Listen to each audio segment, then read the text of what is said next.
Just at the shop by Neon Sangetsu, Chapter 6. Never gonna give you up. You overreached yourself. Wrong again. I outreached you. Never gonna give you up. Ruby Rose wanted to scream, not out of fear or hate or even sadness. Really, nope. You see, she had a different reason altogether for wanting to holler at the top of her lungs. She skipped through the halls of Beacon, recalling last night with mostly fond memories. Mostly, she said, because frankly, seeing her parents kissing, nope, wasn't an event she wanted to remember anytime soon. Unbidden, her mind flitted back to the conversation they'd had just last night. Just the three of them. There will always be another monster, Ruby. That's what people fail to realize. Naruto sighed as he pushed a glass of warm milk her way. Sometimes you need a monster to keep other monsters away.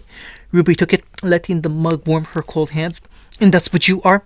Good girl. He patted her head, tousled her hair. You're learning. Her nose wrinkled. So, how many siblings do I have? Well, more than you think, less than you'd expect. She huffed. Dad, that's hardly an answer. Summer shrugged. It's the best you'll get. She had more siblings now. Once upon a time, that might have made her angsty, seeded her heart with doubt, and poisoned her from within. Now, nope. Mom and Dad had been separated for 15 years, the better part of 2 decades, really. Really, the past was the past too far. The past was the past. So far as she was concerned, they were back together again now. Nothing else mattered. Well, maybe a few things involving the scowling girl walking only 2 paces ahead of her, because Weiss was her sister, which also meant that this Winter and Whitley, Naruto kept mentioning, were family too. She'd always wanted a big family. Just the thought of it left the little Reaper giggling. Now remember, Ruby, Dad's voice came back to her all at once. You can't tell Weiss about this. This is something she needs to figure out on her own.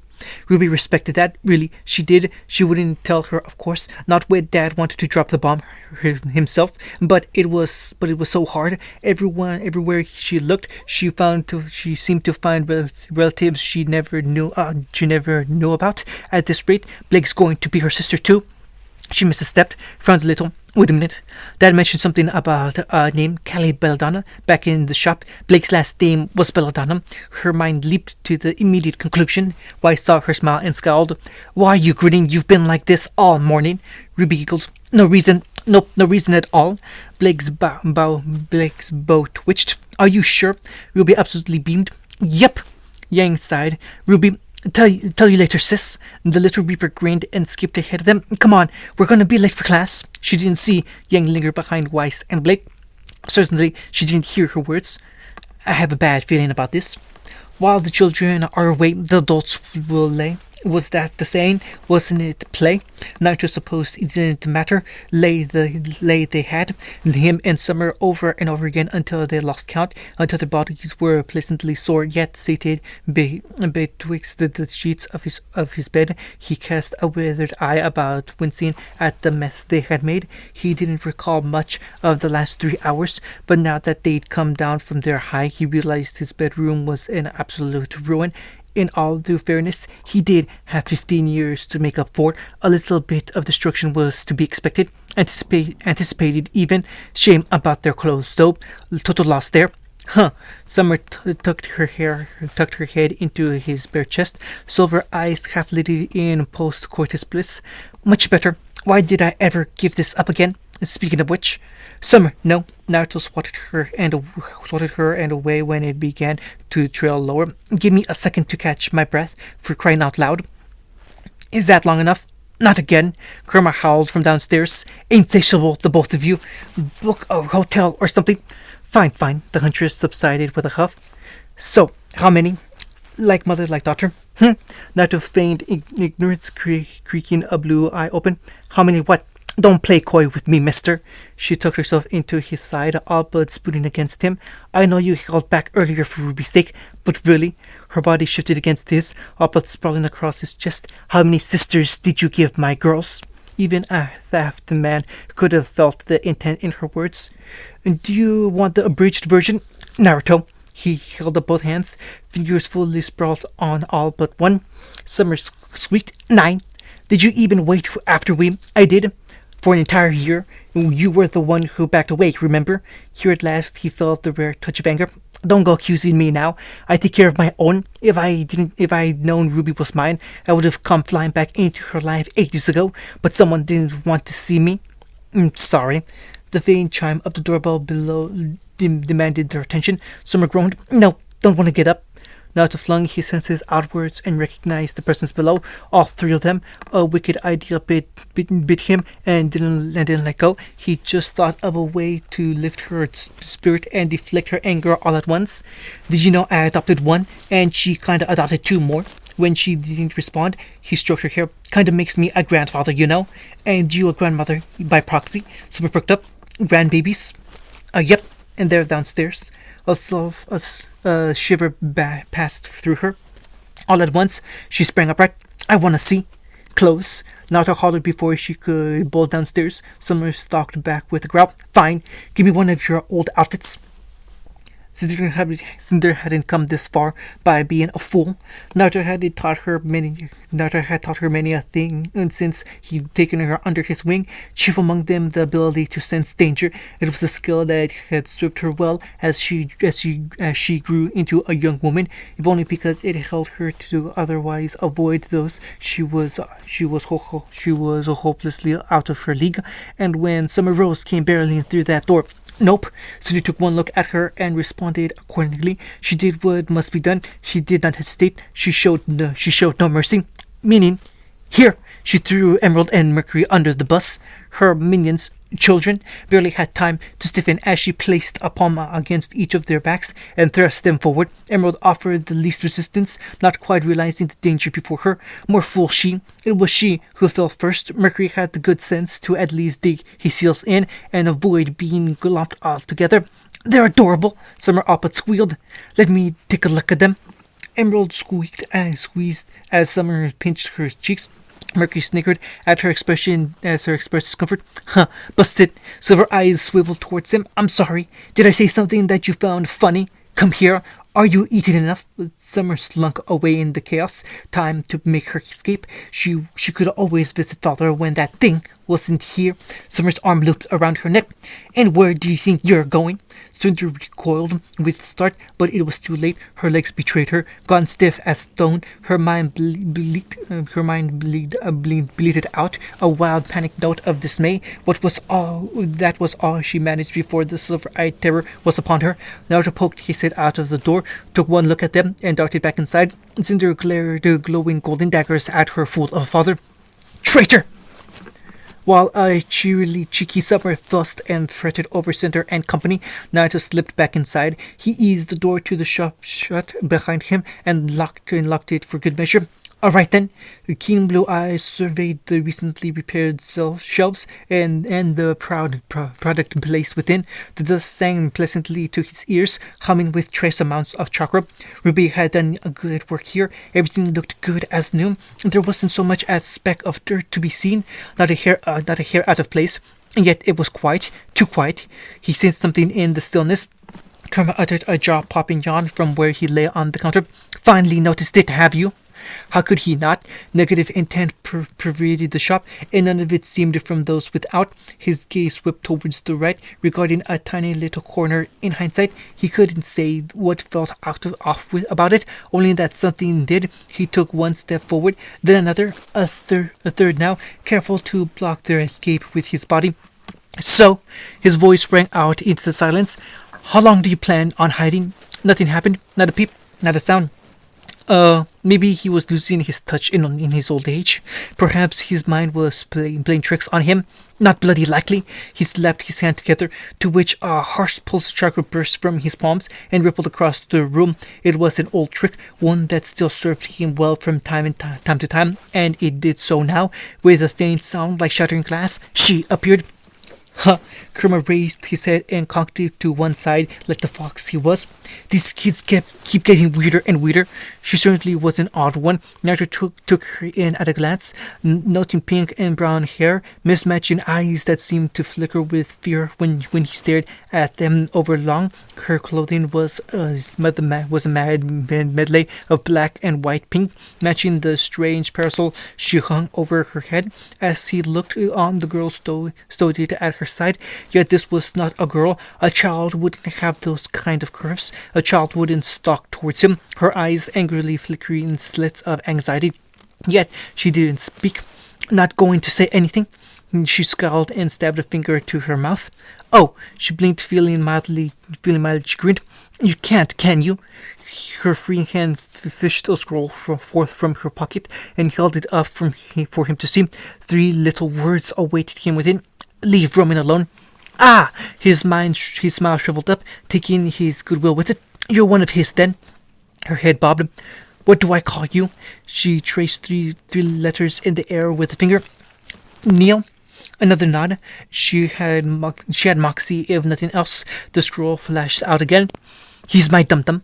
Well, wasn't that curious? He planted his feet while he jammed both hands in his pocket, subtly strengthening his stance. And what is he doing? And what is he to you? Her brow furrowed. This time the text was downright speedy. Everything. One of those, then. Is that so? She nodded anew. Kurma scoffed from his perch. You chose poorly, then. Neil's head whipped towards the tiny kitsune false swarm, eyes wide, credit where it was due. She recovered quickly. Out came the scroll once more. She seemed to hesitate at this time before she steeled herself and showed it to him once more. I want a truce. Naruto's brow shot into his hairline. So nice to see someone sensible in Roman's organization. Unfortunately, it was much too late to make this go away. Maybe if this Neo had come to him immediately after Roman's little escapade. But no. I'm sorry, little one. He shook his head. That's not going to happen. She scowled and was quick to key in another message. Tell me how to make this stop, then. How? A frown marred his whiskered cheeks. You bring him here and this stops. I'm not emotional about the money or even the damage. His finger jabbed at her. There's a price in debt to me for the blood I've got on my hands, restoring order to the untimeliness that your boss created. She gulped. He saw her throat rise and fall. If not for Roman, he wouldn't have come back in the first place, just as he wouldn't have taught Junior a lesson. Jacques wouldn't dare rear his ugly head, but he did, and he had. More was yet to come, and he couldn't stop this train now, even if he wanted to. And make no mistake, he didn't. Will you kill him? Haven't decided yet. He was honest, if nothing else. She scowled and stomped a heel. Her scowl cracked in her hand, revealing a fractured message. It was just at the shop. Kurma sighed. You just had to press that button, did you? And just a dust shop, you say? An old ember of anger sprang to life in Naruto's heart. Just a dust shop. No. He flicked a hand outward, slapping her skull away. To you, maybe. Cold blue eyes followed her as she gave it up and scrambled back. But to me, this place is everything. I sank my life savings into this place. I worked hard to get here, to get out of that old life. I'm proud of it. His brow turned stormy. And then in a single night, your boss took that from me, stole that from me. He stalked forward, killed that from me. Neil tripped and fell on her rear, scrambling back now like a drunken crab. Everyone's been asking me if I'm back, if I'm going to remind everyone who I am, and until now, his hand shot down, grabbing her by the collar. I haven't really had an answer, but yeah, I'm thinking I'm back. His forehead kissed hers in a savage headbutt, stunning her. So you tell me where Roman is, you bring him here and make him pay his dues, or so help me when I find him, you will die screaming alongside him.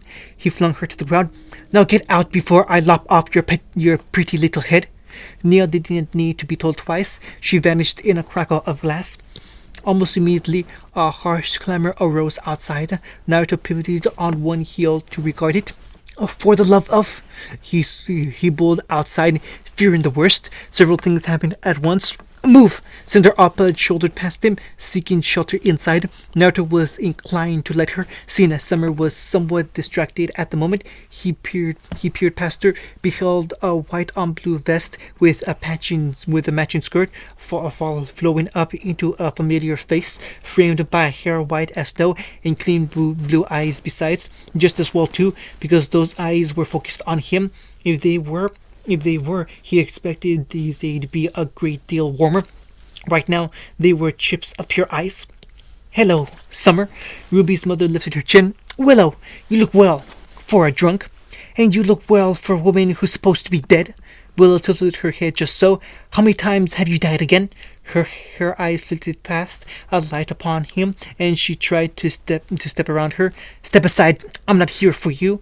Summer wasn't having it. Shoppa blocked her with both arms. Why you? At least I didn't let myself be used by a pig like Jackass. Naruto and Kurma winced as one. Willow's once pleasant smile became brittle as a blizzard. My, I choose your words careful were I you. Wouldn't want to say something you'd regret? Sure, great, just my luck. Naruto's palm struck his forehead with an audible smack. We're going to do this now, are we? Summer and Willow butted heads. We certainly are. Previews. Do you even know how to fight, Willow? A glyph swept Summer off her feet. Care to repeat yourself? Yeah, Naruto shrugged. She's pretty much the definition of a white mage. Naruto snarled. After you intended to that indiscretion, he continued with a voice like ice. You can deal with the next consequences of your short-sightedness. His hands steeped before him, fingers played. As stated, I'm not emotional about the money, but I am emotional that someone laid their hands on. All aboard the train, you filthy animals. Weiss looked like she'd bitten into a lemon. Mother, what's the meaning of this? I'd like to be a full magazine of dust, please. Sure thing. Naruto looked up and froze. Wait, Callie. Excuse me. Blake frowned, and the image in his mind's eye shattered. Why do you know my mom's name? She looked just like Callie had when she was younger, pale perhaps, without an impish gleam in her eyes. But no, there was just no bloody way. A message, really. Roman must be getting desperate or stupid. End of chapter 6. Just at the shop by Neon Zangetsu, chapter 7.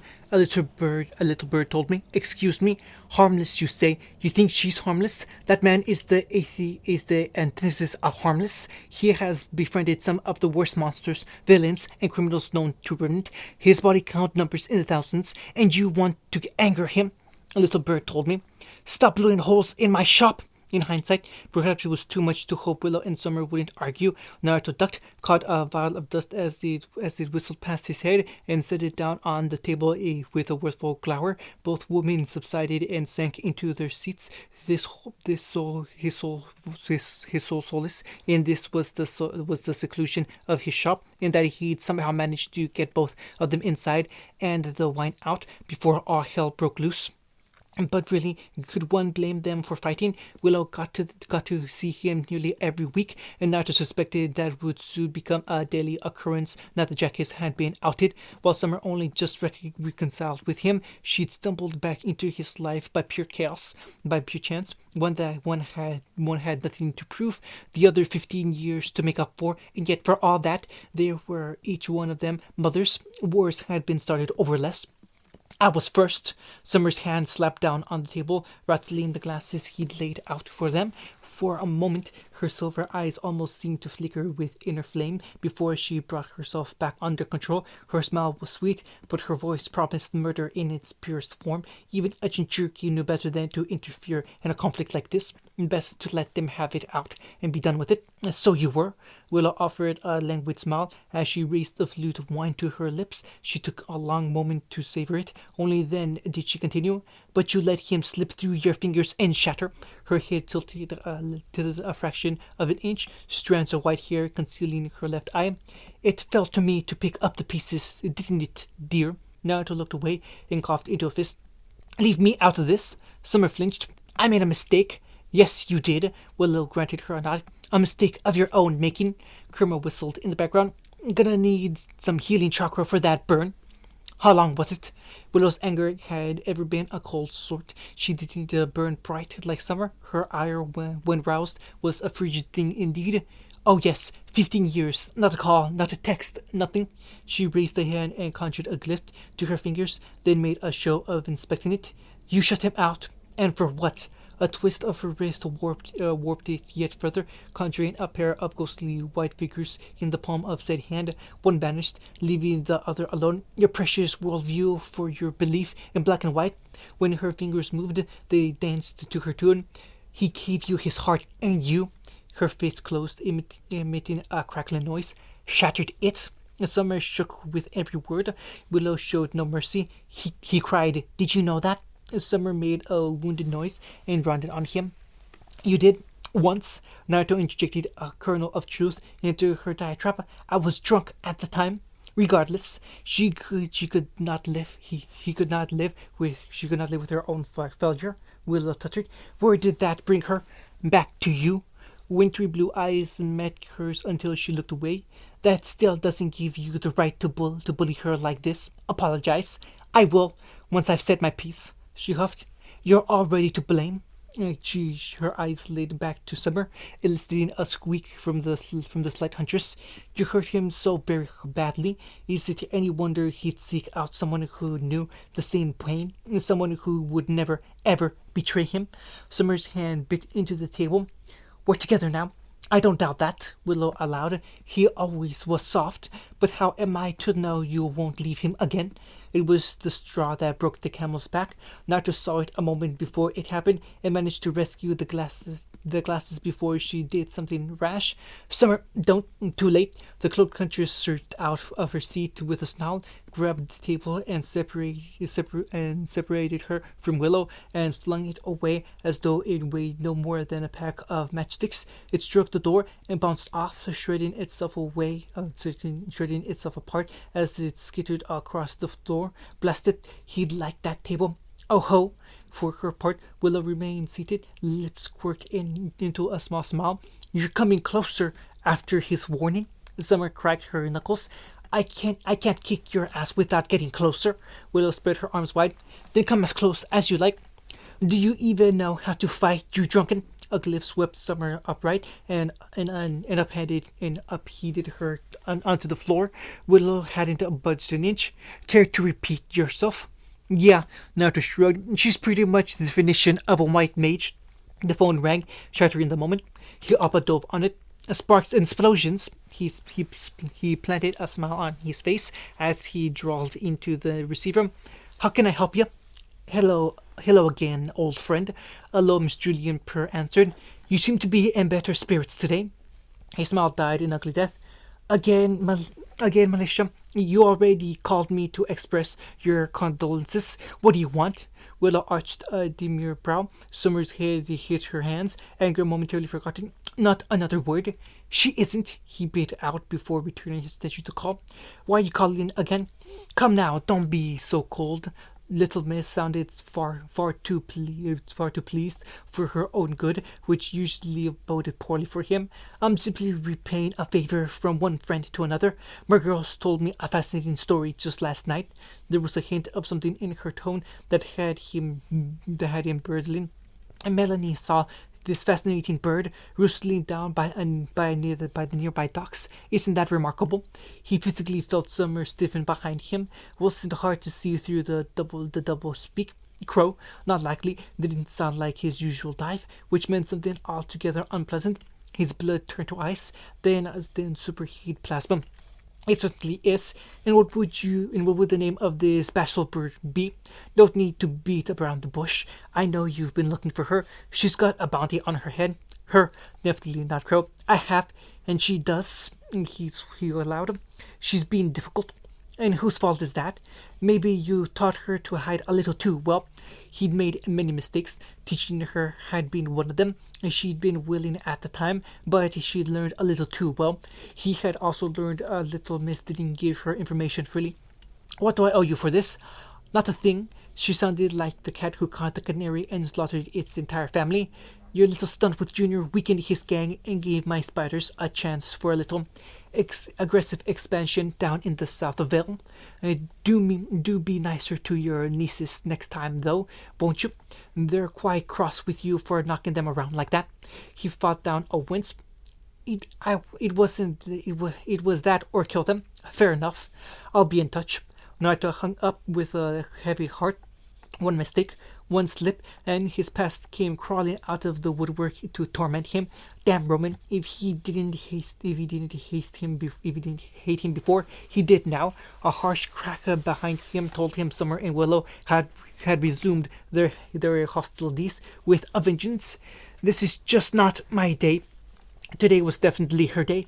Ruby skipped down the street, smiling fit to burst. She'd done it. She'd finally done it. It had taken no small part of begging cajoling, even outright bribery on Blake's part, to get her team down here, but here they were. She could see the shop in the distance, less than a block away, a few more steps away, just a little more. She'd finally accomplished her mission, even if it meant Yang giving her the stink eye.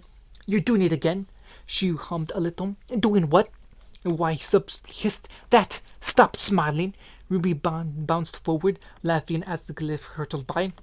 Blake saw the chance for what it was and took it. She frowned at her. You're up to something. Ruby only hummed. Nope. She certainly was. Are you done? Naruto danged Willow and Summer in the air by the back of their necks, holding them as one might a pair of naughty kittens. That or two grown women covered in dust and dirt. They didn't look much pleased with him at the moment. Fitting because he was none too happy with them himself. I think you're done, he snarled. I just cleaned this place up, and now you've... The bell rang above the door, chimed, heralding a new arrival. He rounded on it with a snarl. We're closed. In the same moment, someone spoke. I'd like a full magazine of dust, please.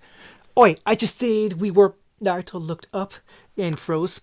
I already heard you, Blake. Wait. Now that he looked at Blake, really looked at her without anyone in the way, he noticed something. She looked just like Kali had when she was younger, paler perhaps, without an impish gleam in her eyes. But no, there was just no bloody way. He had all of half a second to see a shock of blonde hair behind her before the door opened again, as Wise charged in behind her. Kali? Excuse me, the young Belladonna frowned, and the image in his mind's eye shattered at once. Why do you know my mother's name? She saw Willow dangling from his fist, froze. It looked like she'd bitten into a lemon. Mother, what's the meaning of this? Willow offered a demure smile. Hello, dear. You really do have impeccable timing. Ruby poked her head around Wise with a happy chirp. So, do I have the best timing or what? Everyone exhaled as one. Ruby, why? Previews. Cinder poked her head around the corner. Is that monster gone? And Naruto tutted softly. Don't call Summer that. She's trying to be a good grandmother. She is not my grandmother. Tell that to her. What do you want, Tyrion? How cruel. The green faunas vaulted down from the rafters and landed behind him. Can I not check in on an old friend? Don't be so cold. An arm looped around his shoulder, drawing him close. We used to wreak such havoc together, you and I. He swung an arm up towards the ceiling with a grandiose laugh. And now look at you, Kurama snorted. Those were the days. Naruto shook himself free and glared at him. Those days are done. Are they? Tyrion called at his back. I hear a certain candle wick has you rather hot under the collar. Torch wick, he corrected, then realized he'd jumped on it. What do you know? Now, my knowledge comes with a price. He was making a deal with the devil. He just knew it. Name it. These children of yours. His old partner rubbed his hand together. I'd like to meet them. I've never been an uncle. Naruto pinched his nose, feeling a migraine coming on. Tyrion, no. Out of the question. Tyrion, yes. If they're anything like you, we'll get along swimmingly. They're not killers, not like us. He tittered. Nothing a little push won't solve. Ow! Not the tail. Are we all related? How? Ruby toppled back onto the bed, legs kicking gleefully. Sweet! Salem sighed. I'm surrounded by idiots. End of chapter 7.